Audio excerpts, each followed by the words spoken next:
Basir akademiyasidan yangi loyiha B nuqta. Siz Basir akademiyasida o'qib, hayoti va biznesi odamlar qanaqa o'zgaryapti, shuni hozir real misolda ko'rib chiqamiz.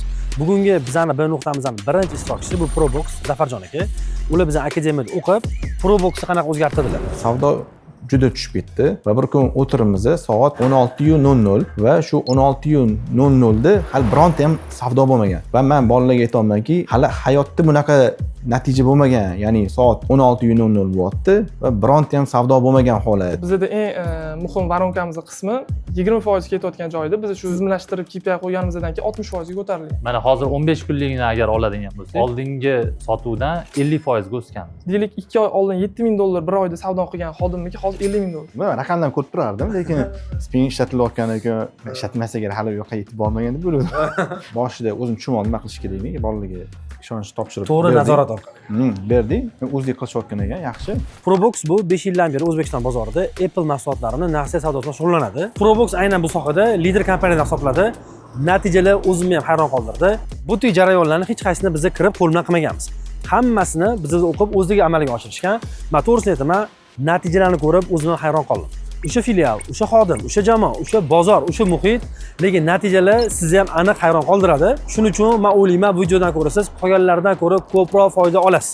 Agar tadbirkor bo'lsangiz, top menejer bo'lsangiz, sotuv rahbari bo'ladigan bo'lsangiz, videoni albatta oxirigacha ko'ring va kerakli savollar bilan ulashing.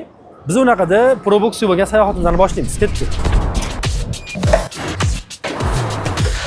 Assalomu alaykum. Meni ismim Zafarjon Orifjonov. Men Probox kompaniyasini asoschilaridan biri bo'laman va hozirda bosh direktor bo'lib ishlab kelaman. Jamoamizda 80 taga yaqin xodim ish faoliyatini olib boradi. Bizning asosiy faoliyatimiz bu Apple texnikalarini naqd va muddatli to'lovga sotish bilan shug'ullanamiz va bizda yana bir loyihamiz bor. Bu ProCare. ProCare'da biz telefonlarni, ya'ni asosan iPhone va boshqa turdagi telefonlarni ham ta'mirlash bilan shug'ullanamiz. Biz hozirda CRMni o'zimizga mualliflik huquqimiz asosida yaratilgan CRMdan foydalanamiz. Ya'ni bizning o'zimizga dasturchilarimiz bor va biz o'zimizning tezi asosida shu CRMni yozganmiz. Nimaga bu CRMni biz o'zimizga yozganmiz deyiladigan bo'lsa, bunda bir nechta sabablar bor. Birinchi sabablardan biri bu biza yaxshi integrator topa olmaganimizdan. Ya'ni biz bungacha Bittrex ishlatganmiz taxminan 2 yil davomida va shu 2 yil davomida biz taxminan bir 100 milliondan oshiq summa sarflagan shu CRM uchun va natija bo'lmagan. Integrator olganmiz, keyin analitik olganmiz, lekin hech qanaqa bizga natija qilib bera olmagan, qiynalganmiz. Va jarayonlarni ketma-ketligi ham bizda to'g'ri yutilmas edi. Dip bilan gaplashiladi, keyingi bosqichda belgilanmagan. Va shunaqa qilib biz ko'p lidlarni yo'qotganmiz. Shundan keyin nima bo'lgan? Biz o'zimizga CRM yozishga qaror qilganmiz. Birinchi CRM yozish tezasi birinchi bo'lib Bitrexni to'xtatganmiz va men o'zim Google Sheet'da CRM o'zim xohlayotgan CRM etaplari bilan qilib chiqqanman. Va bunda shu formula qo'yilgan, orada AppScript orqali kodlar ham yozilganda o'zim xohlayotgan bo'lgan. Shunda 15 kun jamoa a'zolar ishlagan, operatorlar va do'kondagi sotuvchilar. Mana shu jarayondan keyin 15 kunda to'g'rilanadigan joylarni to'g'rilaganmiz va keyingi etapi bizda nima bo'lgan? O'zimizning dasturchilarga berganman. Mana xuddi shunaqa qilib endi CRM yasab beringlar deb. Va CRM yasalgan. Va bunda ham bizda o'zimizga xohlayotgan CRM holatiga kelgan bo'lsa ham, lekin kerakli natijalarni bermagan bizga bu holatda.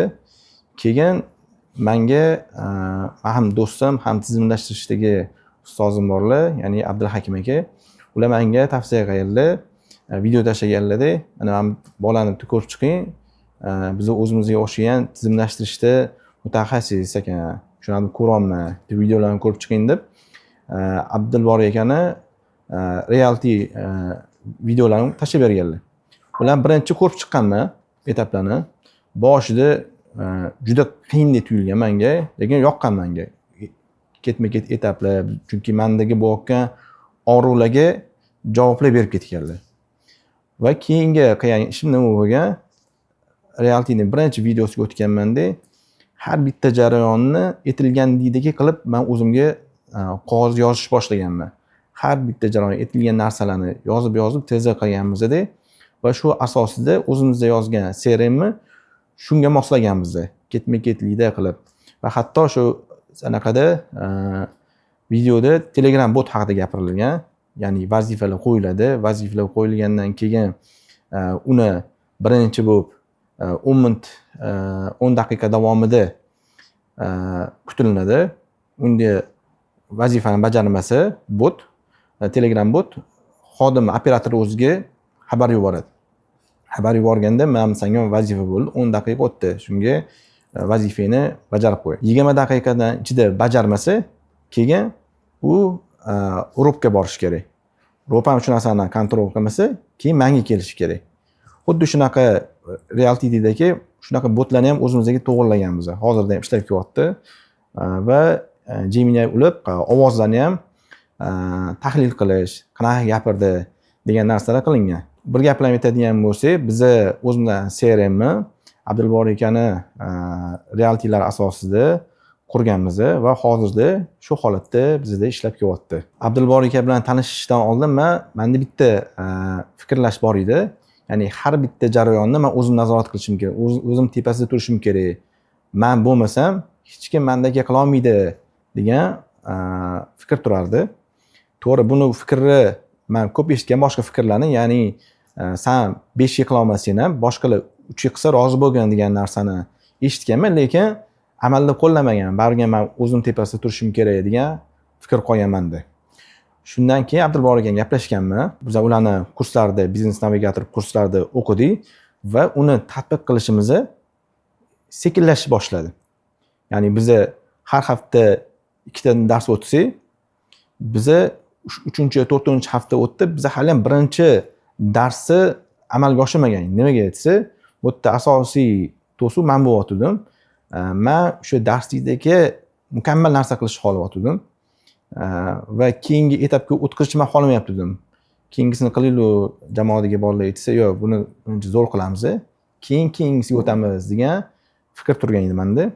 Shunda Abdulbor aka gaplashib, siz o'zingiz shunda qatnashib qilolmaganingizdan ko'ra, bolalar shuni qilib, 3 yil qilgani yaxshi. Bolalarga bitta topshirib ko'ring deganlar.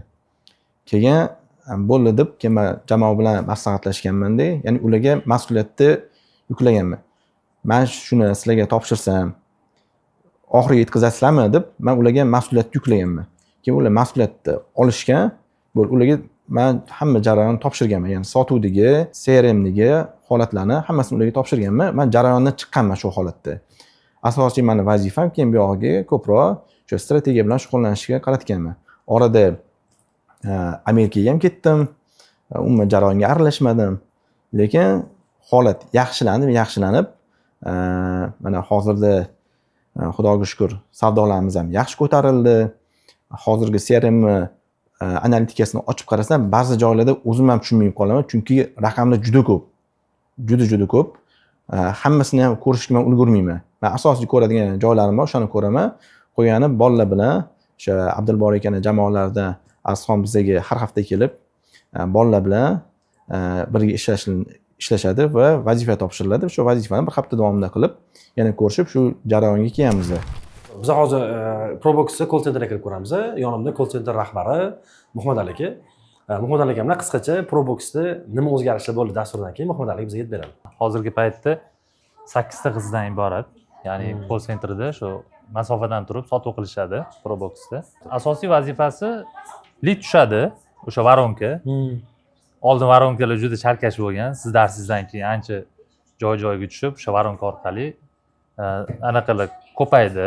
Varonka uzaydi. Varonka kattalashdi, etapi ham uzaydi, mijozni ajratish osonlashdi ya'ni. Bu doskalar ham o'sha siz darsingizdan keyin amaliyotda qo'lladik. Mana shu doska ham o'zi sizniki edi, o'zingiz ham aytgansiz.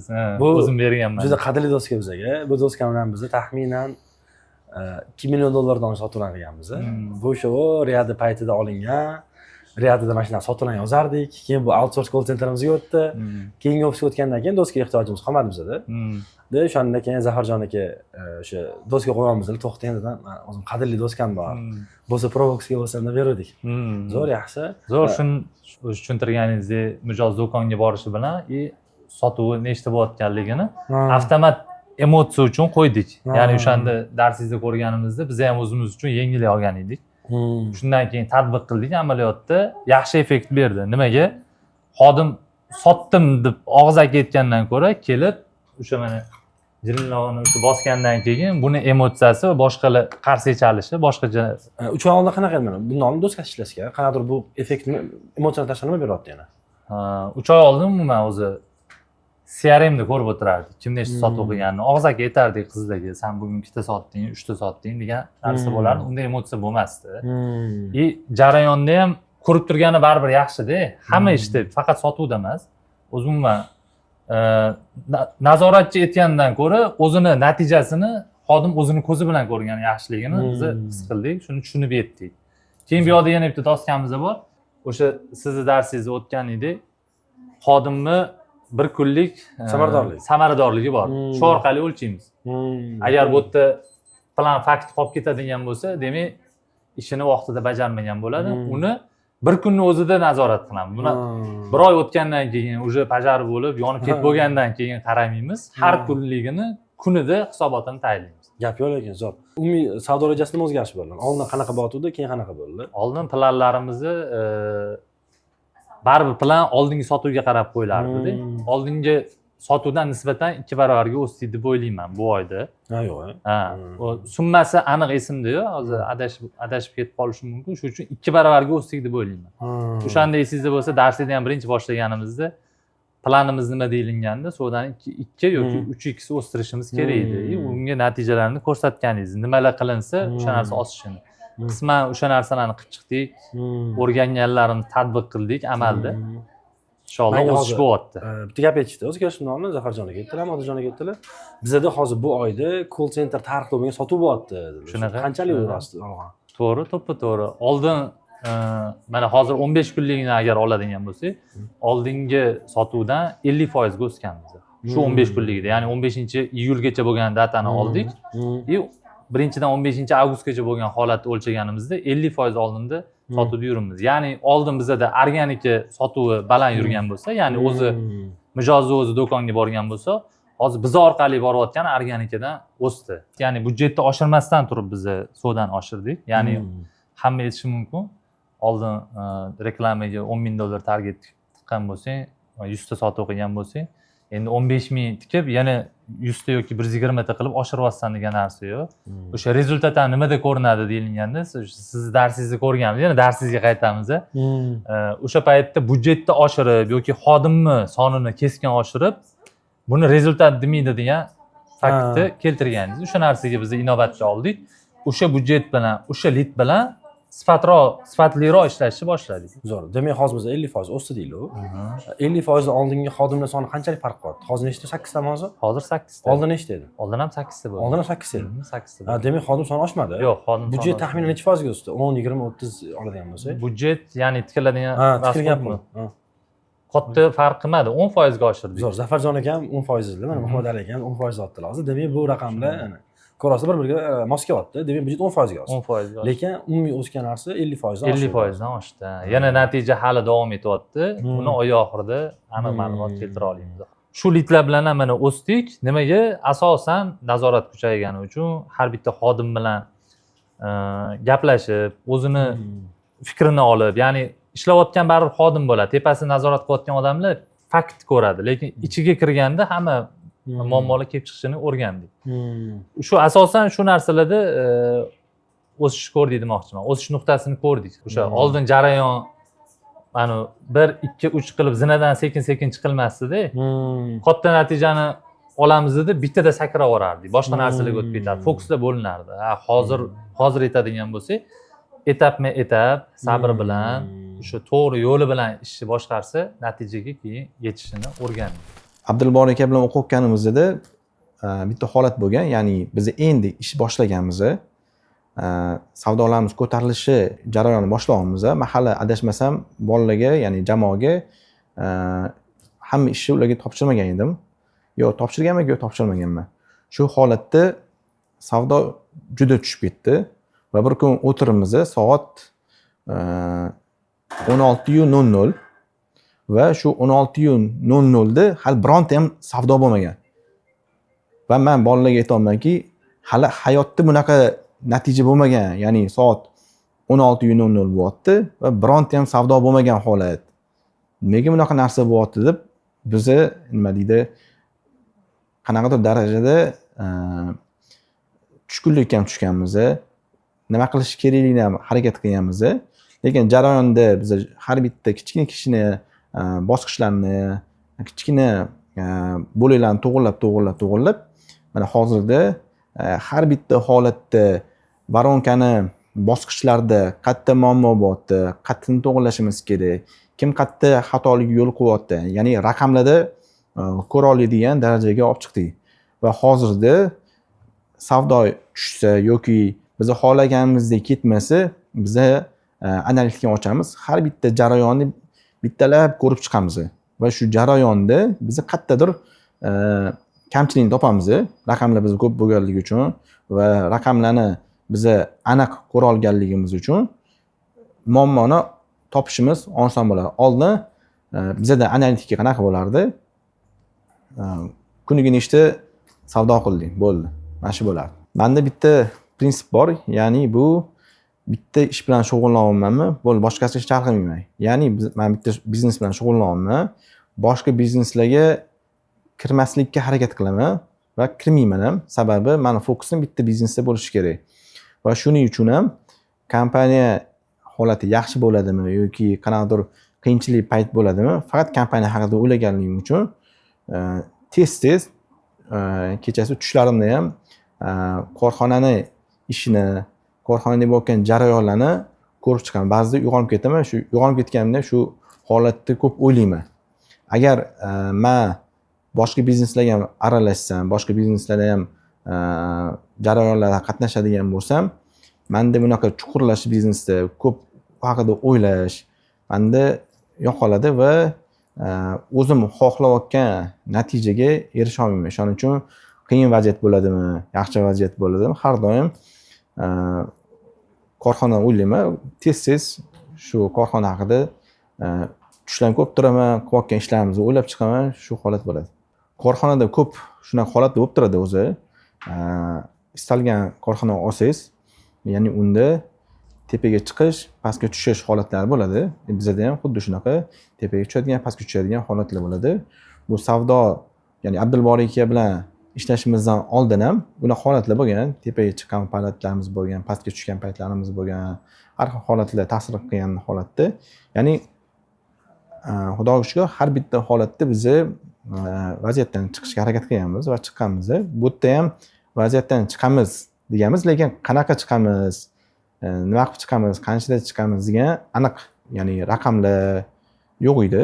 Lekin ishonardikki, Xudo xolisi shu holatdan ham chiqib ketamiz degan fikr bo'lardi bizda. Biz Abdulboriy aka bilan o'tgan yili 2025-yil kuz oylarida adashmasam ko'rishganmiz. Ularga aloqa chiqib, uchrashuv belgilaganmiz va uchrashganimizning asosiy maqsadi nima bo'lgan? Bizaga konsalting sotib olmoqchi bo'lganmiz. Ya'ni keling, shu realtida qilingan narsalarni bizaga o'zingiz kelib qo'yib bering degan narsani aytilgan va bizaga tushuntirib berganlar, har bitta holatda qanaqa bo'lishi kerak, nima qilish kerak degan joylarini va shunda bizaga bitta narsani aytganlarki, hozir men borib konsalting berishim mumkin, shu narsani qo'yib berishim mumkin, lekin biz chiqib ketganimizdan keyin bolalar uni biz qilganligimiz uchun jamoadagi bolalar mohiyatni tushunmasligi mumkin. Shuning uchun birinchi o'rinda o'sha biznes navigator kursimizni bitta o'qib chiqing, jamoa bilan o'qib chiqinglar. Keyin hamma shuni mohiyatni tushunib oladi. Keyin bizga qo'ysa ham tez bo'ladi. Jamoadagi bolalar shu narsani o'zi tushunib qoladi har bitta holatda. Agar bizga keladigan bo'lsa, bizga tushuntirib o'tirishga vaqtimiz bo'lmaydi. Tez shu narsani qilib chiqib ketamiz. Biz chiqib ketganimizdan keyin ular shu narsani davomiy olib ketishda muammolar bo'lishi mumkin deb aytganlar va shundan keyin shu biznes navigator kursida asosiy savdoga ta'sir qiladigan jamoa a'zolari bilan borib o'qiganmiz.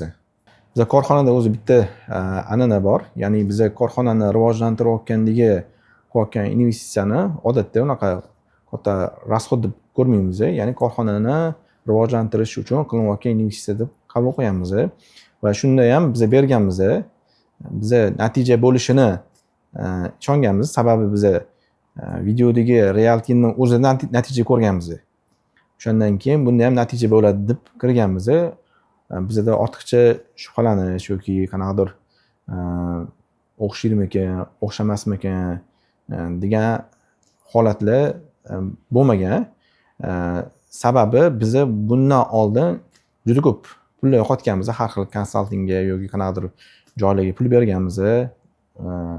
Yo o'xshatib bera olmagan yoki bizani kutganimizdek bo'lmagan.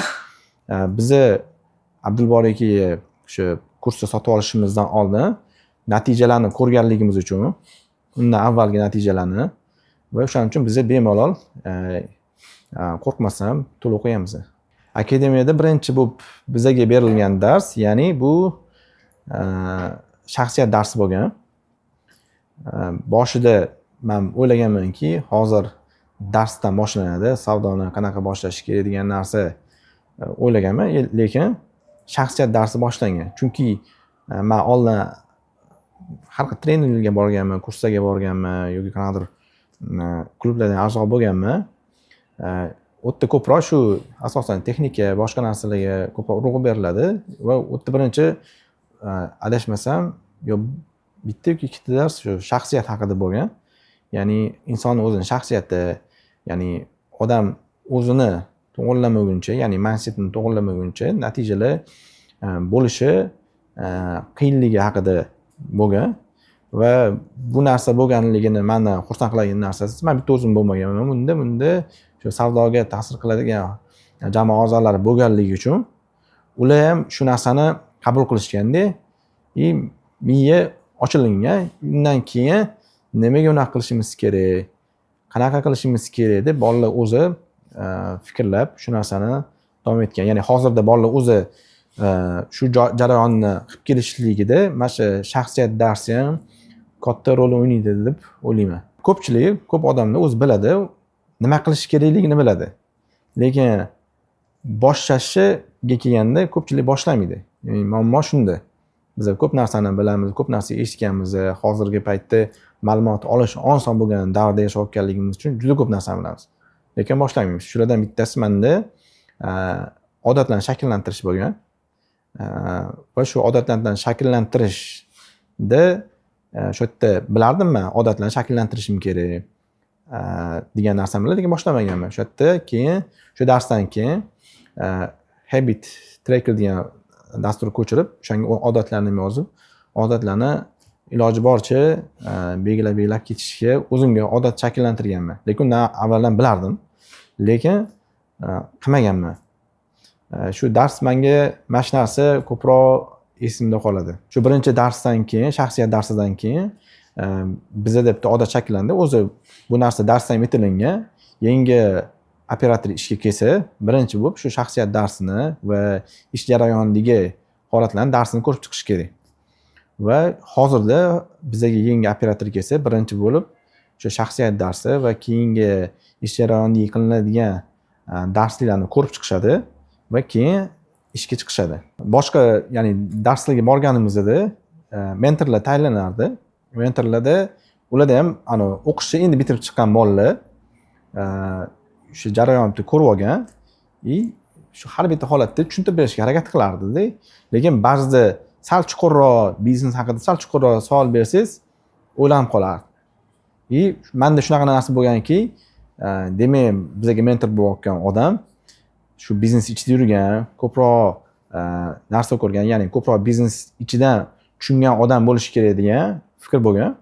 Keyin bizda ham shu biznes navigatorda mentor tayinlangan. Mentor bizga Asxon tayinlangandi.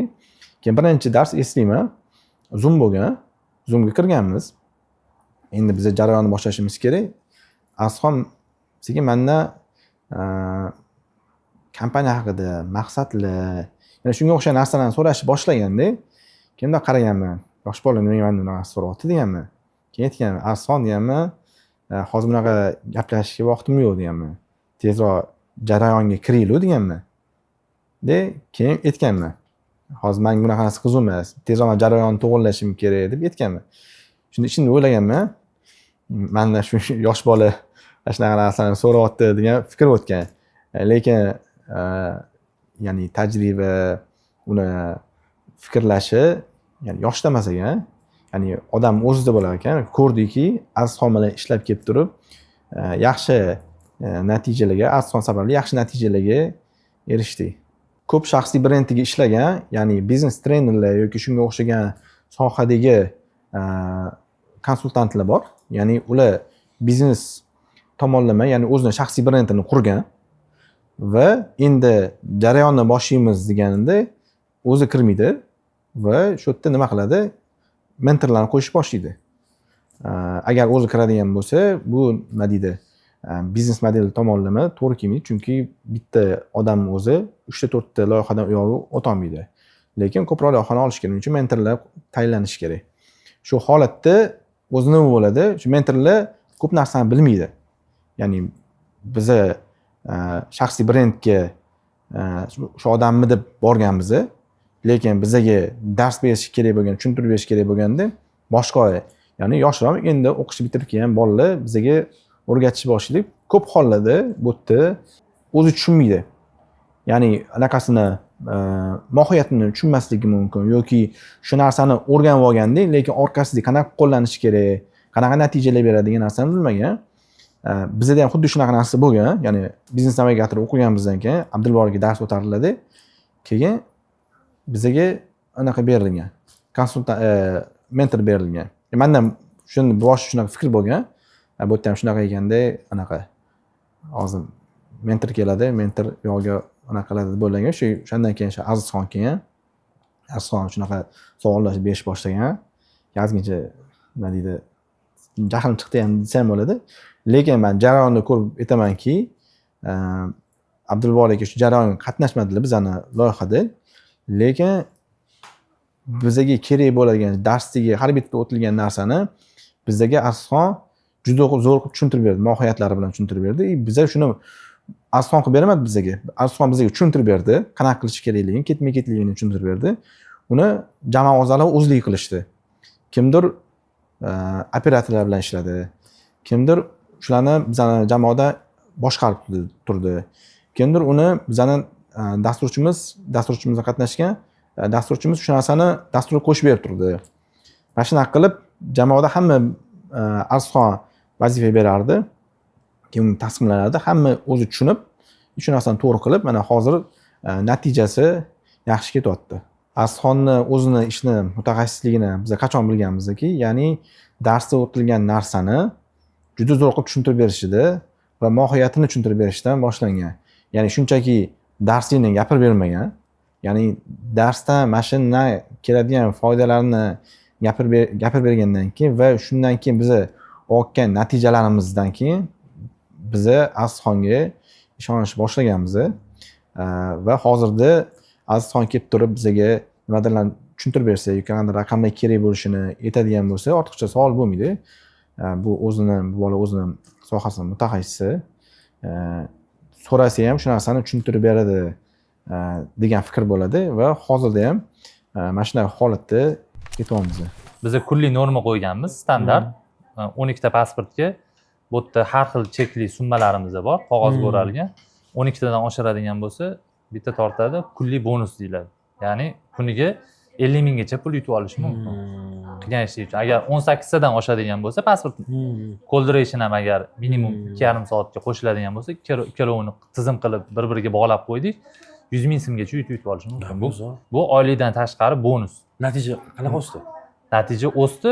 Bizning asosiy hozirgi muammoimiz nima deyilsa, skoringga pasportni tortib olib, skoringgacha olib borish vaqtida bizda sal orqada planimizda ketyapti. Shu narsada biz o'sish jarayonini ko'rdik, o'sish nuqtasi borligini his qilib, shu narsani qo'ydik. Endi o'lchyapsizlar. Hozir o'lchyapmiz, endi buni natijasini inshaalloh oy oxirigacha hal bo'ladi. Yana bu haqida boshqa ma'lumotlar haqida team liderimiz bor, ismlari Abdurazzoq bilan tanishib. Zo'r bo'ladi. To'liq ma'lumot berishadi. Abdurazzoq, qalaysiz?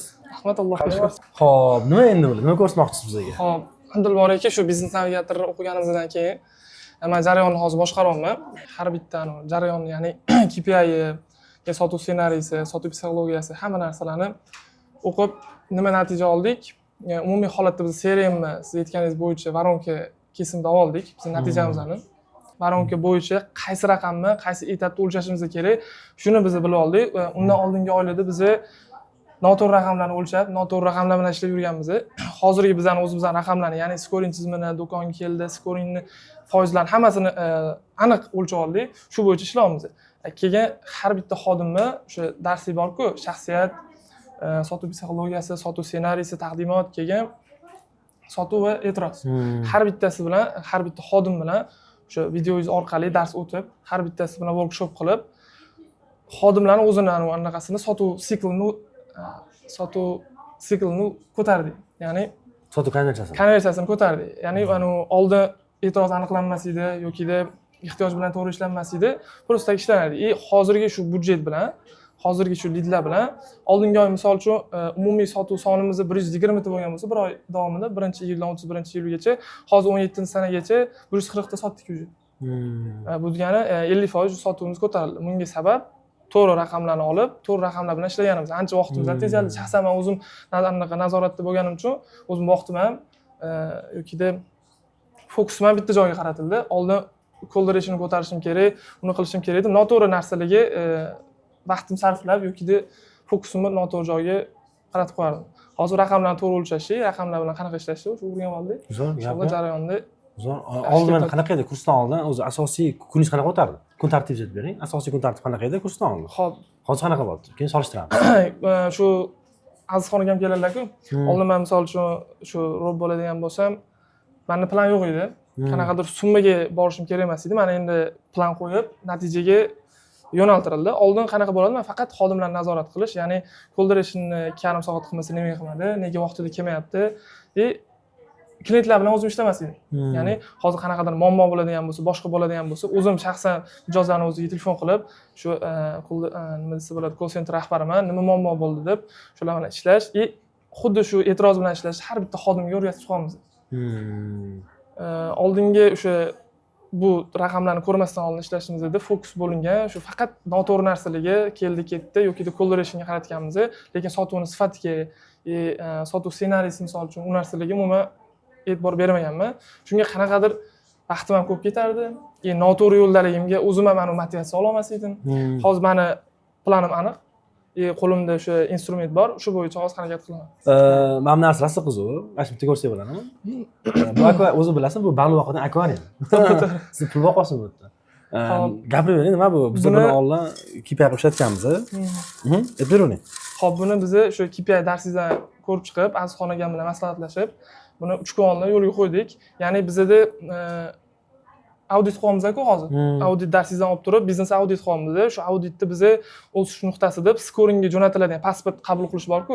O'shanimiz juda past edi. O'shanga shu nuqtaga bog'lab turib, xodimlarga bonus qo'ydik. Ya'ni kunlik bitta raqam bor. Shunga natijasiga erishadigan bo'lsa, shu yerdan bizning mana qog'ozlarimizdan oladi. Buning ichida 50 mingdan 10 minggacha, hozir 20 ming chiqdi. Zo'r, mana hozir. Natija erishsa 20 ming oladi. Agar men hozir shuni olsam, shu ishni qilsam, misol uchun 5 ta pasport deylik. 5 ta pasport qilsam olsam, deyman 20 ming olib ketaman. Bonus bu. Lekin ana 5 ta pasport oladi-ku, unga ham alohida pul yoziladi. Bu alohida bonus, ha. Demak, bu pasport qazur etapga chiqqanda oladi-ku, shu etapga olib chiqishga motivatsiya-da, bu to'g'ri? Xuddi shuni. Zo'r. Kompensasiya nima endi bu? Bu har bitta plyut olganda qo'shimcha kompyuter olib ketadi. Ha, bilaman kelasiz. Ha, zo'r. Bu xalaq meni shimabgan telefon gaplashib qo'ymaydimi? Yo'q, bu men telefon qilasizda shu ish tugaganda bo'ladi-ku, ishdan tashqari shim ketadi. Shuni oling hozir. Qilaman. Zo'r. Qanaqa KPIlar joriy qildi? Necha xil KPI bor hozir call centeringizda? Bizda birinchisi collaboration, ya'ni 2,5 soat qiladigan bo'lsa, unga pul bor. Xo'p, keyin pasport scoring, har bitta tortgan pasportiga KPI bor. Keyin do'konga olib kelgan, tashrif o'tkazadigan bo'lsa, do'kongacha olib keladigan bo'lsa, unga ham KPI bor. Keyin umumiysi sotuvga. Shu sotuv anaqasiga qarab, moddiy 4 ta bo'ldi. Sotuv umumiy 4 ta. Moddiysi. Moddiysi. Nomoddiy doska botdi, yozishi i zvonok botdi. 6 ta. Bu bilan 7 ta botdimi? Demak 7 xil KPI joriy qildingiz. Shunaqa. Oldin necha xil edi? Oldin 2 xil edi. 2 ta KPI bor edi. Vizit bilan sotuvni o'ziga. Zo'r, mana zo'r narsa ochdingiz hozir. Ko'pchilik KPI qancha ko'p bo'lsa ishlash qiyin, nazorat qilish qiyin, hisoblash qiyin deydi. Qanaqa mana sizda hozir? Oldin 2 ta, hozir 7 ta bo'ldi. Naborot bizada nima desa bo'ladi, xodimlarda motivatsiya juda kuchli. Bu narsaga bu narsa qo'shilgandan keyin bizada eng muhim voronkamizning qismi 20% ketayotgan joyda biz shu tizimlashtirib KPI qo'yganimizdan keyin 60% ga ko'tarilgan. Demak 3 barobar o'sdi. 3 barobar o'sdi. Zo'r. Men o'zingizdan ancha o'zgarish ko'ryapman. Gap so'zlaringizda energichniy bo'lib qolganlar-da. Boshida gaplashganimizda odam bilasiz baribir. Hozir mana ishtiyoqingiz, gapirishingiz raqamlar ko'rsatga harakatyapti-da. Bu yerda zo'r raqamlar bor hozir, lekin biz hamma raqamni ochib ko'rsata olmaymiz. Nimaga desa, Probox ishlayotgan bozor eng raqobatdosh bozorlardan bittasi. Agar bularni ochib ko'rsatadigan bo'lsak, bo'lib qolgan mehnat, boshqa narsalar juda osonlashib qolishi mumkin. Shunga bir xil mana Varonkani ismini aytmayapmiz, bu yerda raqamni aytmayapmiz. Lekin umumiy olganda mana hozir call center 50% ga, men eng muhim Varonka bor. Bu Varonka men bilaman qaysi Varonkaligini. Chunki aynan shu Varonkani aytganman hozir ham. Buni o'lchamayapsizlar. Buni o'lchash kerak degansiz. Mana o'lchash boshlangandan keyin, KPIlar harakatidan keyin, demak, bu yerda 3 barobar o'sish bo'libdi-da. Aynan shu anaqaga etapga biz fokus qaratganimizdan keyin shu sabab bo'lib sotuvimizga ham ancha ta'sir qildi bu. Shu 50% o'sishiga ham shu etap sababchi desam. Men oldin o'lchamagansiz shu etap. Oldin bizda kutuv boshqacha bo'lgan, raqamlarni o'lchashni bilmaganmiz misol uchun. Endi hozir o'sha biznes har bitta nuqtasini ko'rib chiqib, qaysi nuqtasini biz o'sha siz bilan maslahatlashgan holatda tuzib chiqdik. Shuni o'lchovimiz shunda bizda misol uchun deylik, oldingi oydan уже boshlagan bo'lsak, plan qo'yib bajarishni shu 1 oy ichida bizda shu 50% o'sish bo'ldi-da. Mana shu Varonkani zo'r, mana shu Varonkani o'lchasa, o'sish mumkinligi boshida ishondingiz, ishonmadingiz, mana shuni o'lchash kerak deyishgandi. Yo'q, yo'q. Boshida ishonmadingiz. Mana shuni o'lchash kerakmi? Oddiy narsa-yu dedingiz. To'g'ri, shunaqa. Oldin misol uchun oldin bizda bu zo'r bo'lgan, keyin tushib ketgan bu. Oldin biz misol uchun call centerda boshqacha sistema bo'lganda, sotuv bo'lmagan, faqat pasportni olib, vizit qilib bersa bo'ldi bu. U paytda o'sha 60%, 50% bo'lgan, lekin undan keyin biz o'zimizcha KPIlarni o'zgartirdik, holatni o'zgartirdik, sotuvchilarni o'sha oldin faqat pasport olganlarni sotuvga qo'yib qo'ydik. Undan keyin call center pastga tushib ketdi. Ya'ni shu pasport olishga urg'u kamayib ketdi. Bu o'lchamga qo'ydik bu pasportni. Oldin o'lchaganmiz, lekin undan keyin bizani holatimiz o'zgargandan keyin o'lchashni boshladik, o'lchamaslikni boshladik. Sizni darsingizdan keyin aynan mana shu holatga urg'u berganimizdan keyin Varonka ham izga tushadi. Zo'r. Mana hozir ko'rayotgan odamlar darsdan keyin o'tasiz-ku. Mana umumiy dars olinglar mana. Men kelib o'rgatdimmi sizlarga buni yoki birga o'tirib qildingmi? Qanaqa bo'ladi jarayonlar hozir? Yo'q, siz bizga o'sha borib dars o'rgandik-ku. O'shalardan har bittasidan yozib olib, o'zingiz bizga ana videolarni nima qilib berasiz, ko'rib, nima desa bo'ladi, takror ko'rib. Demak, jarayonga tushirdik hammasi. Yakshanba darsga borasiz, keyin o'zingiz tadbiq qildingiz. Shunaqa. Zo'r. Tadbiq qilishda nima qiyinchilik bo'ldi o'zingizda mana bo'lgan baryerlarmi? Eng qiyin narsangiz. Qiyinchilik deganda, bilmadim, shu siz aytgan narsani jarayonga qo'yganimda, naborot meni ishim osonlashganiga yoki yengillashganiga bu qiyin bo'lmadi. Oson. O'sha raqamlarni to'g'ri ko'rganingizdan keyin, siz o'zingiz natijangizni to'g'ri ko'rganingizdan keyin, o'sha holat ham yengillashadi, o'zingizda ham motivatsiya ko'tariladi-da. Oldin misol uchun menda raqamni ko'rish bo'lmagan, boshqa bo'lmagan, sotuv bo'lsa yaxshi bo'lyapti derdim, sotuv bo'lmasa voy savdo bo'lmayapti deb o'tiraverardim. Nimaga bo'lmayapti? Nimaga bo'lmayapti, nima qilish kerak, uni bilmaganman. Endi har bitta lead bilan o'sha sotuv ssenariysi bo'yicha ishlaymiz, ya'ni spin qilamiz, e'tiroz aniqlaymiz, oxirida misol uchun ehtiyoj bo'ladigan bo'lsa, ehtiyojiga to'g'ri yechim beramiz. Shundan keyin bizda har bitta xodimning o'zida ham o'sish bo'ldi. Deylik 2 oy oldin $7,000 bir oyda savdo qilgan xodimniki hozir $50,000. Shunaqa o'sib deylik, bitta xodimniki shunaqa o'sgan. Undan nima o'ylagansiz shu xodim haqida? Misol potensiali yo'q deb o'yladingizmi? Sotishni bilmaydi, o'zida ustida ishlamaydi, unaqa deb xodimga ayb qilganmiz, lekin shu biznes navigator o'zini sotuvchiligi bo'lgan dastligi bor 5 ta. O'sha har bittasini biz kundalik ishdan olib turib, o'tkazib ish nima deb soatida ko'rdi deydi. Workshop qilib har bittasini xodimlar zo'r tushungan. Hozir ana sotuv menejeri, har bitta xodimimiz sotuv menejeri. Oldin operator bo'lganmiz, fan ma'lumot berganmiz. Ma'lumot berishimiz zo'r bo'lgan xodim anaqa mijoz olgan, boshqasi olmagan, e'tiroz bilan ishlamaganmiz misol uchun. Ozgina e'tirozi bo'lgan odamga turtki bersangiz yoki e'tiroz bilan ishlasangiz, oladigan mijoz. Biz bilmaganmiz, u ketavergan sifatsiz ketavergan. Hozirgi kunda har bitta e'tiroz bilan ishlab turib yoki ehtiyojini aniqlab turib, taqdimotni ham zo'r qilib berib, har bitta anaqani ustida ishlaymiz. Zo'r. Menga o'zi ko'p odam aytardi, nimadan energiya olasiz debdi. Men o'ylardim, sportdan energiya olaman, ko'p qo'lasam yaxshi bo'ladi dedim. Men tushunib yetdim, mana shunaqa natijalarni eshitsam, tadbiqlarni eshitsam odam ko'p energiya olar ekan, baraka topib, maza qildim gaplashib. Bir odamga bir 2 yil energiya berdi shekilli hozir. Nimadan xursandman? Men aynan siz pozitsiyada bo'lganman-da o'zim. O'zim rob bo'lgan, boshqaruvchi bo'lganman. KPI desa, ishlamaydi. Plan qo'yardim, bajara olmasdim, depressiyada yurardim. O'zi asosiy maqsadimiz ham biznes navigator qilishdan. yillab yo'llarni qisqartirish deb aytganmiz esingizda bo'lsa bizani pozitsiyaga tushgan inson qidirib yurmasin boshini devorga urmasinde shu aytgan narsamizni qilsin deb turib ketma ketin ham shunaqa qilganmiz hozir ko'rib turib to'g'risi o'zimni ko'ryapmansizda ya'ni shunaqa o'tgan qiyinchiliklarni o'zim topolmagani maqsadga olib qo'ygani keyin o'sha mana shu narsani tushunib qo'llaganimdan keyin umumiy hayotimga bo'lgan balansni o'zgarganiga zo'r harakatga rahmat mashinaga rahmat shart bo'lmay tashkilga ketib qolsa o'sh bo'lsa aytsangiz bizga ko'ramiz kameralardan yana kimyoviy bir kuchkisi bo'lsa biz chaqiramiz. bo'ldi zo'r baraka hozir Abdurazzoq bilan gaplashdik Zafarjon aka kelib qoldilar yo'q shunaqa ishlayaptim Proboxda deyaptilar aka jarayonlar bilmayapsiz yo'q men o'zim bunaqa darajada bilmayman raqamdan ko'rib turardim lekin spin ishlatilayotgan ekan ishlatmasa kerak hali u yoqqa yetib bormagan deb bildim men gapni eshitdim Abdurazzoq gapni eshityapman-da qaysi kompaniya bu deyman qaysi kompaniya qayerdan unaqa pomlardan gapiryapti zo'r asxom anaqa kelib anaqa bo'layotganda tushuntirib berayotganda oradan kelaman-da ozgincha o'tiraman keyin tashqaridan kuzataman-da vaziyatdan chiqib ketganman zerikaman-da o'rtadan kirsam keyin chiqib ketaman o'shanga bo'lyapti raqamda bo'layotgan ekan xodimlar bilan anaqa spinlarni ishlatish boshqa texnika ishlatish baribir zo'r ketmayotgan bo'lsa kerak deb o'yladim endi yaxshi ketayotgan plan urayotganda endi tushundim nimaga kipaymaligini bildingiz to'g'rimi mandan tasdiqlatdimi tasdiqlatdimi o'zi boshida gaplashganimda eslaysizmi menga aytdingiz operatsiyadan chiqish qiyin chiqib bo'lmaydi deb hozir ko'rayotgan noto'g'ri o'ylab qolmasan Zafarjon aka operatsiyadan chiqib ketmaganlar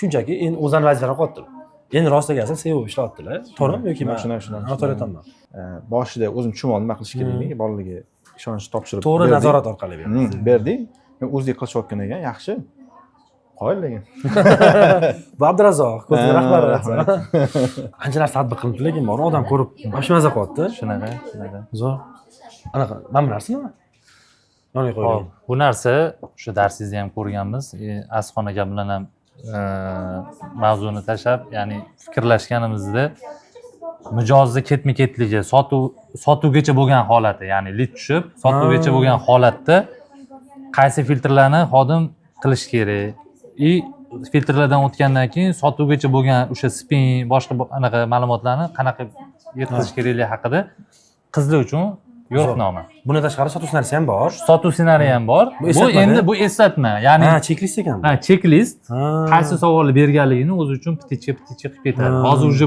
bu narsani bu yoqqa qo'yib qo'yishganining sababi boshida уже pitichka qilib, уже ishlab bo'lishdi bu narsa haqida. Zo'r. Ancha narsa tadbiq qilinibdi lekin bor-ku. Ko'pchilik o'zi muammo nima? Muhammadali aka biz ko'p narsa o'rgatamiz-da, qo'llashmaydi, ya'ni qilib bo'lmaydi. Shunaqa e'tiroz bo'ladi, qarshilik bo'ladi. Shunaqa. Oxirigacha ishlash. Oddiy narsalar, prosta qilish kerak, nazorat qilish kerak. Gap yo'q, men to'g'ri natijadan ham bo'lgan hozir o'zga yaxshi yaxshi maza qildim, chunki shu Probox 2019-yildan beri kuzataman hozir. Men Najot ta'lim biznes SMM kursida o'qiganimda Probox ichganda, shuni kuzatib yurganmiz, konsalting kirganda ham ichimizda ishtiyoq bo'lardi. Qani edi shu Probox bilan ishlasak, natija bo'lsa deb, keyin Zafarjonga yozganlar xursand bo'ldik. Mana hozir shu turibmiz, natijadan ko'ra odam yana 2x xursand bo'ladi. Biz ham xursandmiz, bergan bilimlaringizni amalda tatbiq qildik. Biz ham bir tug'ilishimiz bilan bu sferaga tushib qolmaganmiz-da, ya'ni odam kimdandir bilim oladi. Bilim olganlarni keyin amalda tatbiq qiladi. O'sha kimdir sababchi bo'ladi. O'sha sababchi siz ekansiz. Inshaalloh.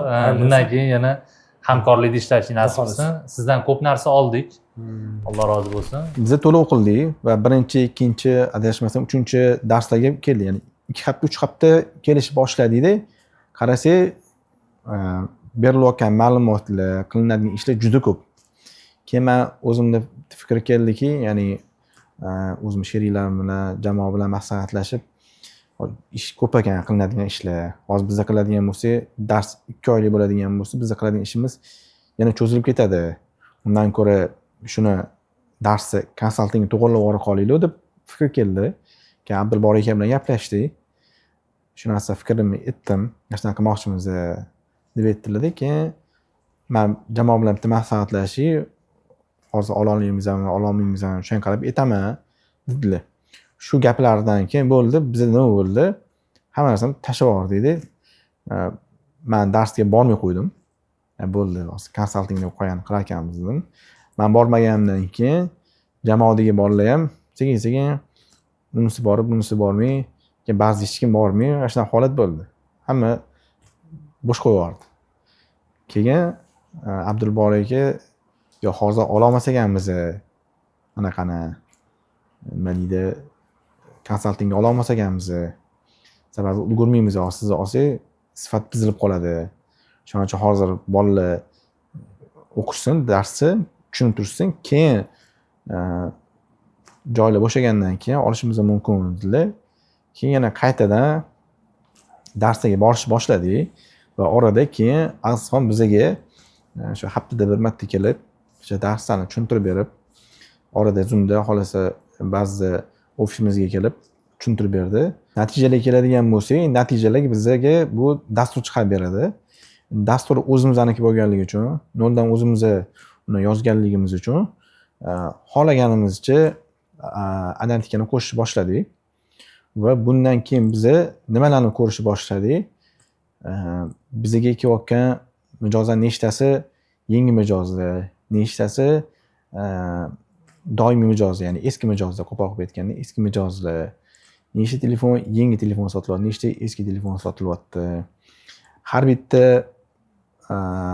manbaga alohida plan qo'yishni boshladik har bitta manbani planini alohida solishtirish boshladik voronkalarda kesimida ya'ni bitta manbani alohida o'zini voronkasi bor ikkinchi manbani o'zini voronkasi bor umumiy voronka bor shu ketma ketliklari qaysi manbadagi manba o'zini planni bajaryapti qaysilari bajarmayapti chunki sababi ba'zi manbalarga targetologlar javob beradi ba'zilariga operatorlar ba'zilariga do'kondagi sotuvchilar shuni alohida qo'yganmiz xodimlarga qo'yganmiz operatorlarga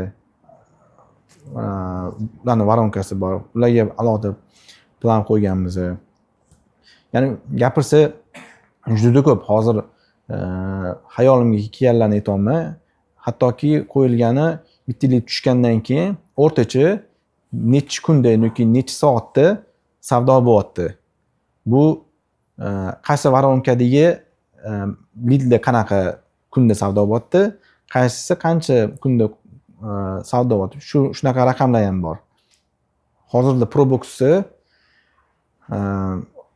boshida boshlaganimizga qaraganda ancha o'sdik savdo jihatidan sababi oldin savdolar ancha tushib qolgan edi ko'p raqamlar biza analiz qilolmaganmiz qayerda oqsog'imiz qaysi joyda biza ko'proq xato qilib qolamiz degan narsa bo'lmagan hozir har bitta xatolikni ustida ishlab hozirgi kunda xudoga shukur planni oshig'i bilan bajarib kelyapmiz o'zi bizada oldin plan qo'yish juda oddiy bo'lgan summaga qo'yib qo'yganmiz bo'ldi hozirgi kunda plan qo'yilganda songa qo'yamiz summaga qo'yamiz har bitta anaqaga qo'yamiz nima deydi voronkani etaplariga qo'yib chiqamiz hozir umumiy man o'zim qoniqtiradigan o'zim asosiy ko'radigan narsa bu oxirgi savdodagi plan ya'ni summada va sonda hozirgi kunga kelib biza nima natijalarga erishdik deydigan bo'lsak bungacha biza hali savdo planini urmaganmiz ana xudoga shukur biza savdo planini oshig'i bilan bajarib kelyapmiz o'tgan oy ya'ni iyul oyida biza 100 adashmasam 110% bilan savdo planini yopdik hozirgi kunda ham biza shu kungacha bo'ladigan bo'lsa savdo planidan oshiqroq ketyapmiz buni nima natijasi bo'ldi nima sabab bo'ldi deydigan bo'lsa biza byudjetimizni ko'p oshirmadik ozgincha oshirdik va yana qiladigan ishimiz har bitta jarayonni iloji boricha optimallashtirishga harakat qildik qayerda biza lidlar qo'yib yuboramiz qayerda biza xato qilyapmiz mana shu kichkina qismlarni to'g'irlaganimiz hisobiga natijalar bo'lyapti deb o'ylayman biza korxonani ya'ni probox kompaniyasini tizimlashtirishga bir kirganimizga 2 yildan sal oshdi ungacha bizada tizimlashtirish bo'lmagan biza organik o'sib kelganmiz va bu organik o'sish har doim bo'lmaydi endi biza kengayganimiz sari bu narsani biza nazorat qila olmaymiz shu yerda nazorat qo'ldan chiqishni boshlagandan keyin biza nima qilganmiz o'sha boshida aytganimdek man do'stim bilan, ya'ni tizimlashtirish ustozi bilan tanishganman. Ularga havas qilib, o'sha Abdulhakim akaga havas qilib, ularning korxonalarini ko'rib, keyin biz ham sekin tizimlashtirishni boshlaganmiz. Hozirgi kelib biza juda zo'r tizimlashtirdik deb aytolmayman, lekin ko'p narsalarni ham tizimlashtirdik, ham avtomatlashtirdik. Va shu holatda biza menda nima bo'lgan, ya'ni tizimlashtirishim kerak bo'lsa, men birinchi o'sha ishni o'zim yaxshi tushunib olishim kerak. Tushunib olganimdan keyin men o'zim shu joyni kirib tizimlashtirish jamoa bilan qila olamiz. Ko'chadan bugun kelib turib bizga tizimni qurib bera olmaydi. Tizimni shu korxonaning ichida tushunib qilish kerak. Shu holatda biz ko'p narsani o'zimni qo'limga, o'zimni mas'uliyatimga olgan edim. Chunki men o'zim tushunishim kerak har bitta jarayonni, o'zim bilishim kerak. Keyin aniq ishlaydigan tizim bo'ladi deb qilib kelganmiz.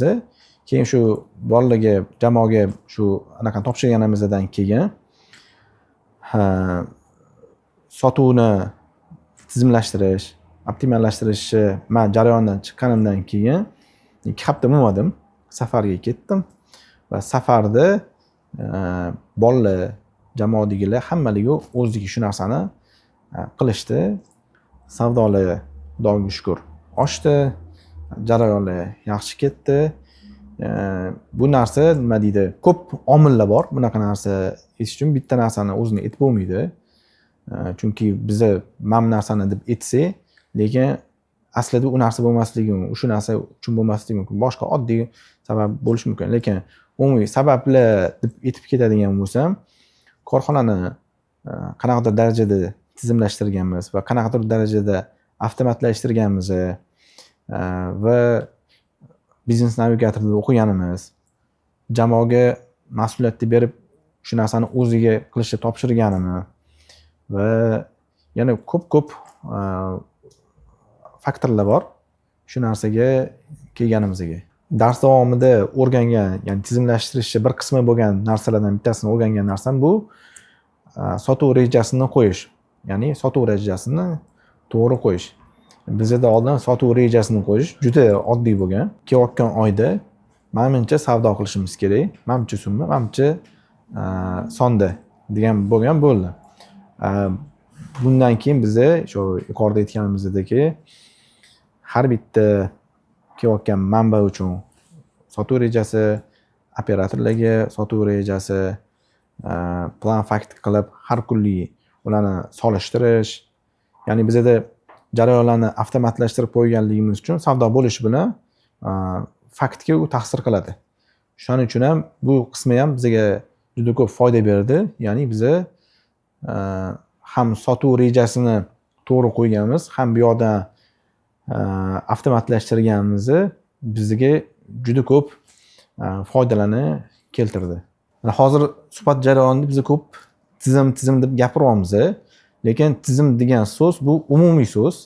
Lekin buni mohiyatini tushunsak, o tizim qanaqa qo'yiladi, o tizim nima degan narsadan boshlab turib tushuntirib bersangiz zo'r bo'lardi. Ya'ni biza oldin tizim bo'lmagan, tizim qanaqa bo'lgan? Menda shunaqa mindset bo'lganki, zo'r xodim olib keling, shu pozitsiyaga qo'ying, bo'ldi, shu joyni o'zi zo'r olib ketsin degan fikr bo'lgan.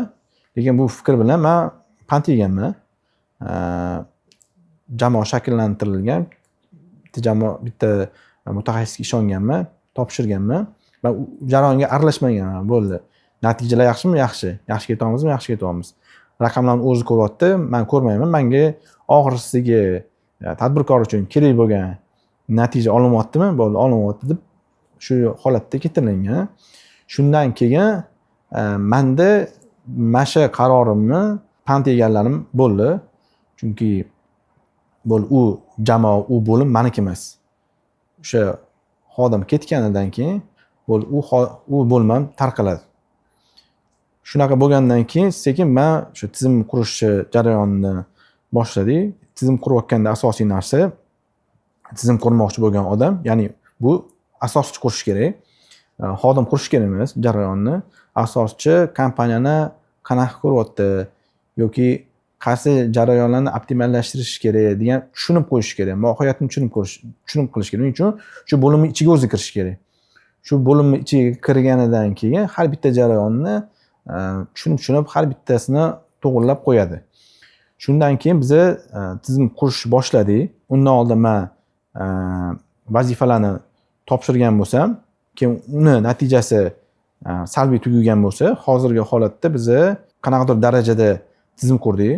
O'zim va jamoa a'zolari shu bo'lim ichiga kirib, ko'rib, qayerda optimallashtirishimiz kerak, qayerda tizimlashtirishimiz kerak, qayerda avtomatlashtirishimiz kerak degan jarayonni qilib hozirgi holatda ko'p bo'limlarimizni juda zo'r deya olmayman, lekin tizimlashdi va avtomatlashdi.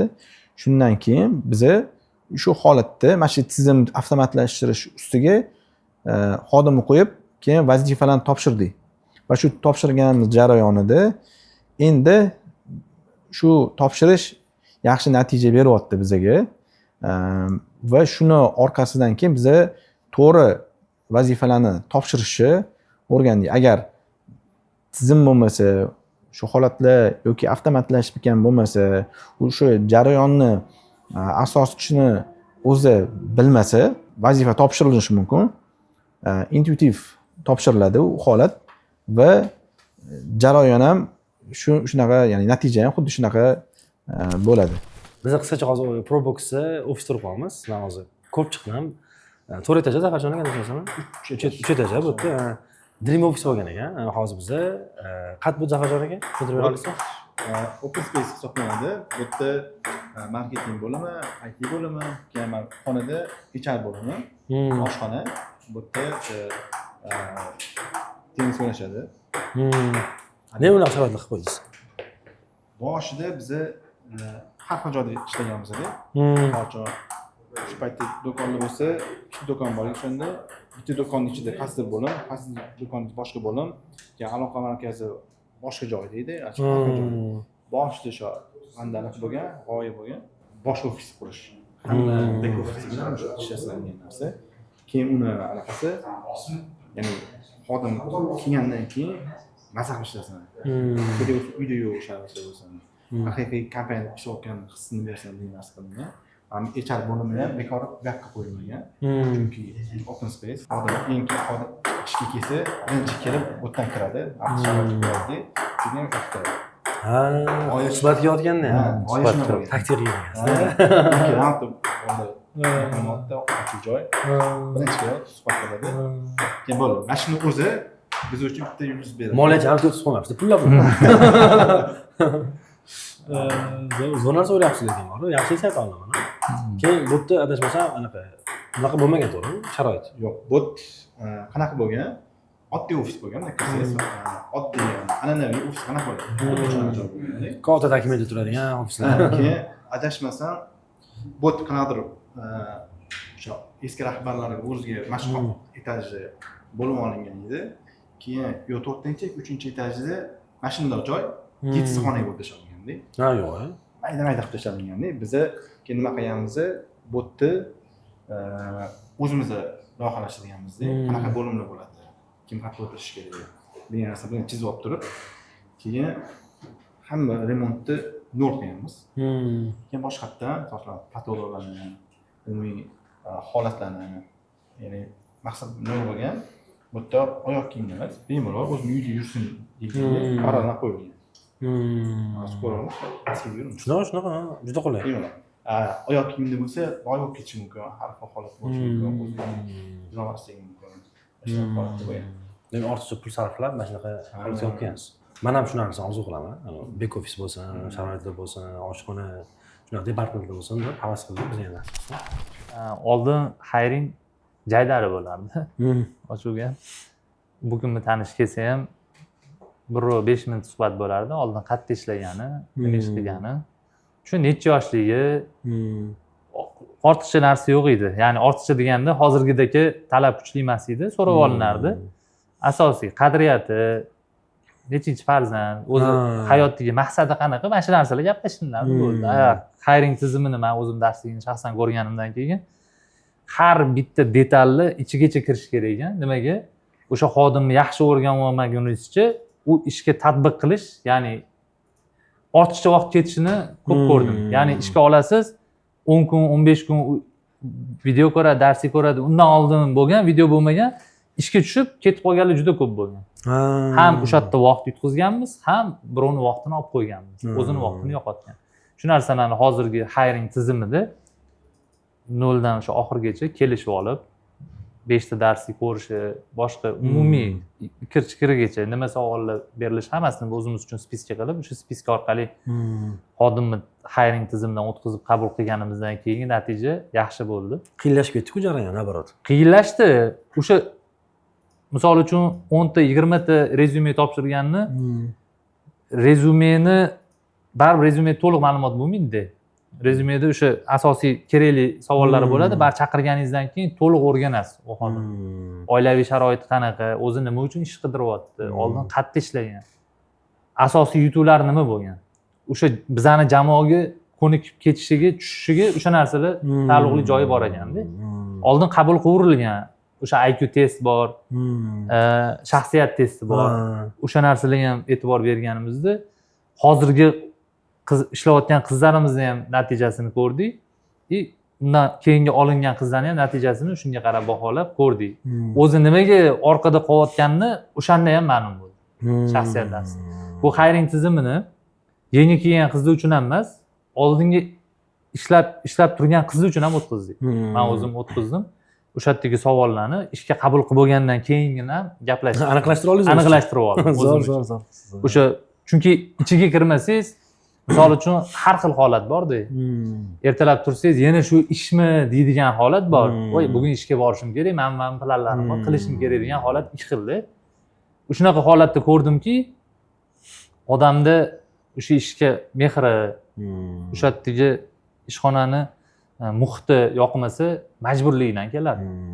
Bu qizlarda hozir unaqa narsa yo'q. Hozir kollektiv oldin sal chochilib ketgan bo'lgan, bir-biriga o'sha kimdir sotuvda yaxshi sotib ketib qolsa, har xil g'araz niyatli bo'lib qolgan o'sha payt ko'rganmiz. O'sha narsalar hozir yo'qolib, hamma birlashib, kollektiv bo'lib, yaqinda qo'ymoqchimiz yana. Yana ham muhitni yaxshilash uchun komandaga ajratmoqchimiz. Bu ham o'sha Azxon aka bilan kuratorimiz bizga maslahat berdilar. Jamoani orqada qolayotgan natijasi bilan eng yaxshi ketayotgan ikkita natija bo'ladi baribir, eng yaxshi ketayotgan. O'shani birlashtirsangiz, bitta komandaga sota olmayotgan qiz bilan sotadigan qizni qo'shib qo'ysangiz, keyin unga nimadir bonusmi nimadir qo'ysangiz, bir-birini podдержка qiladi, bir-biriga joyida feedback ham berib ketadi. Bizda Ko'lbada shunaqa borlar. Ikkita uchta xodim juda orqada-da. Founderlar aytyapti-da, "Yo'q, bu olinglar bularni, ishdan olinglar, marketing aytyapti." O'sha jamoaviy endi KPI keldik. Shuna qo'ydik, shu yerda hozir shu yerda bola rekord natija qilib tashlaganda. Nimaga aytsa, bir xillarga turtki siz tarafdan o'zi qabul qilmaydi-da. Boshqaruvchi bu, buni muammolari boshqa, tushum boshqa aytaveradi deydi. Yonida odam aytsa eshitar ekanda o'zi. Misol sotuvchi gapirsa eshitadi. "Voy, meni ishladi" desa, "Yo'q, seni ishladi, meni gapiravermayman manalika" deydi. Shunaqa joyida bir-biriga feedback berib, qaysi holatda xato qilayotganini bir-biriga ochiq aytishini men talab qildim qizlardan. Nimaga? O'sha gap tepadan kelayotgan odamni ularning tushunchasi bo'yicha ko'p narsani bilmaydi, ishlamagan o'zi, bitta klient bilan ham gaplashmagan degan xulosa bo'lib qoladi-da. Lekin ko'ryapmiz hozir o'sha ishlayotgan qizni, ishlamayotgan qizlarga qanaqadir natija beryapti, ya'ni feedback berib ketyapti. Qayerda nima xato qilayotganini ochiqchasiga aytib ketishi oldin gapiradi. Oldin bu narsani gapirilsa, mendan xato qildirma degan tanqidlar bo'lardi. Hozir to'g'ri qabul qilyapti. Xatosini ko'ryapti. Keyin o'sha Azxon akam bilan kelganlarida bir haftada bir marta miting bo'ladi. Cloudni o'sha AI o'rgatib ketdilar. O'shandan keyin ochiq natijani menga berilgan hisobotni o'zim o'qib, tekshirib, chotki bergandan keyin men gruppaga tashlayman. O'sha gruppada ham ma'lumotni tashlasangiz, bu ham hamma yaxshi ta'sir qilar ekan. Ya'ni o'zini natijasini, o'zini analizini, o'zini tahlilini ko'rib tursa, bu yoqdan chiqarib berayotgan aniq qayerda xato qilib ketayotganini ko'rib tursa, o'shanga urg'u beryapti qizlar ham. Mana bu yerda xato qilayotgan ekan, shu to'g'rilasam, meni ham natijam oshar ekan degan tahlilni beryapti. Shu narsalarni qo'lladik. Cloud ham ishlatyapsizlar. Cloud ham ishlatyapmiz. Cloudni ishlatganimizdan keyingi hozirgi samaradorlik natijasi oshdi. O'zimdagi ortiqcha vaqt ham ko'paydi. Ya'ni Ha. oldin bir kunda qilishim kerak bo'lgan vazifalarni 50% man cloudga berib qo'ydim. Qo'l botgan ekan sizga. Menga qo'l bo'lyapti, men talab qilgan narsalarni chiqarib beryapti. Zo'r. Shunga yaxshi Faqat- natija berdi. Hikmatilla aka ham borlar, sizlardan patokda o'qigan. AI haqida zo'r hazillari borda. AI nima desa, bilasizmi deydi, Alloh ikki odamga anaqa deb qo'yadi. Bilasizmi deydilar, duo shunaqa narsa, zo'r so'ragan odamga zo'r beradi. AI ham shunaqa deb qo'yadi. Zo'r so'rash bo'lsa, zo'r ma'lumot beradi, so'rash bo'lsa bermaydi deb hazillashib qo'yadilar. Shunaqa anaqa talabni to'g'ri qo'ysangiz, sizga to'g'ri ma'lumot berar ekan. Chunki baribir bitta nuqta ham ta'sir qilar ekanda AI. Agar to'g'ri promptni to'g'ri yetkazib bersangiz, sizga to'liq ma'lumotni ochib berar ekan. Bu ishlatayotganingiz zo'r. Biz o'zi jamoaning asosiy maqsadi ham ishlash prinsipimiz qanaqa? Nimani o'rgatamiz deysiz, hozir. Biz Cloud darslarni o'qib chiqdik, bildingizmi? AI bo'yicha o'qidik-ku. Cloud, Gemini ham AI bilan o'qib, ijro tatbiq tashladikda. Shu protsessga sizlar ham to'g'ri kelib qoldinglar, qolganlar to'g'ri kelib qoldi, berib tashladik. Mana hozir boshqa o'quvchilarga ham boryapmiz-da. Bizda nima bo'lsa ularda ham bor. Mana sizlarda bizda nima bo'lsa, sizlarda ham bor-da. Ya'ni farqimiz uzoq katta emas. Ya'ni bilim darajamiz ham, olib ketish darajamiz ham уже anaqa tenglashganda.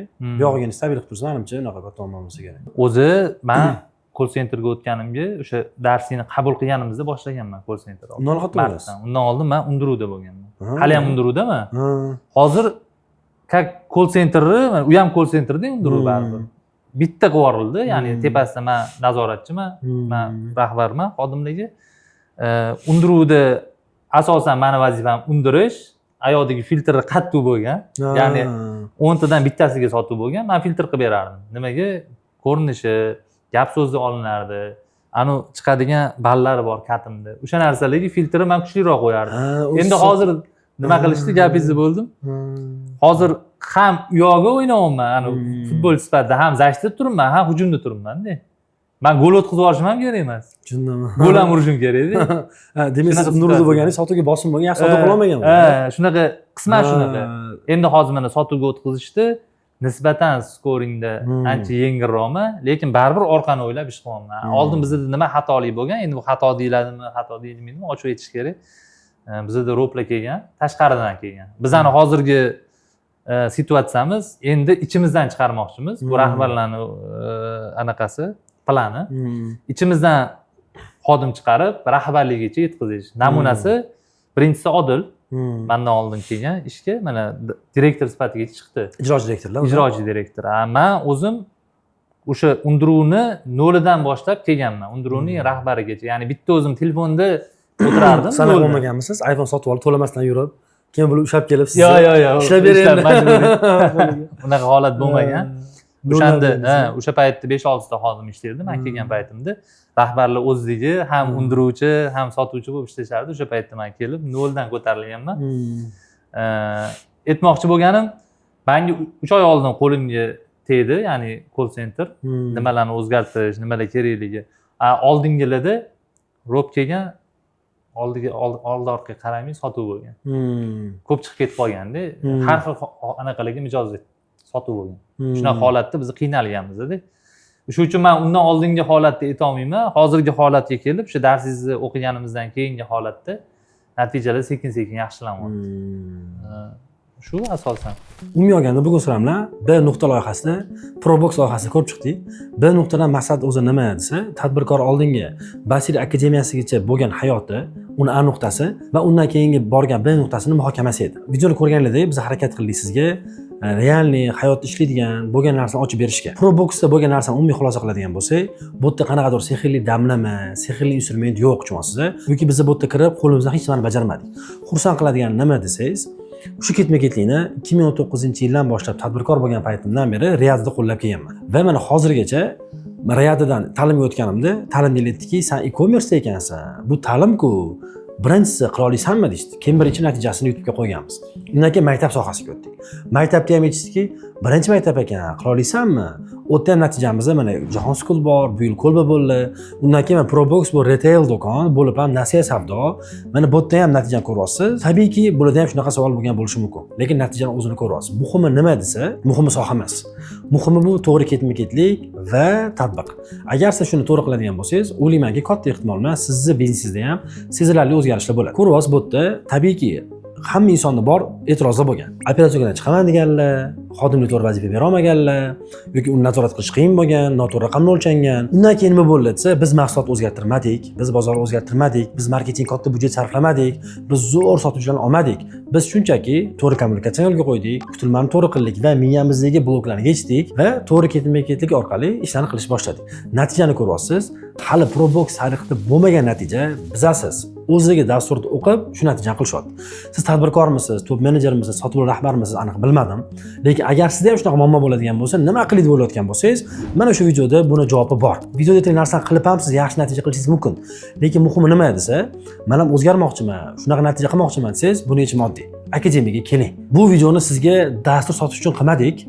Xuddi shunaqa Zafarjon akaga o'xshab, sizni yo'llaringizni va yillaringizni qisqartirish uchun qilyapmiz. Ishonsangiz, bizda 100 ga yaqin insonlar o'qigan bo'lsa, bunaqa natijalarimiz bizda juda ham ko'p. Xudo xolisa, B nuqtani keyingi sonlarida umuman boshqa sohadagi, umuman boshqa mamlakat ekan o'quvchilarimizni кейslarini olib chiqamiz. Video yoqqan bo'lsa, like bosib qo'ying. Shunaqa foydali video o'tkazib olmaslik uchun meni kanalimga albatta obuna bo'lib qo'ying. Keyingi videolarda ko'rishguncha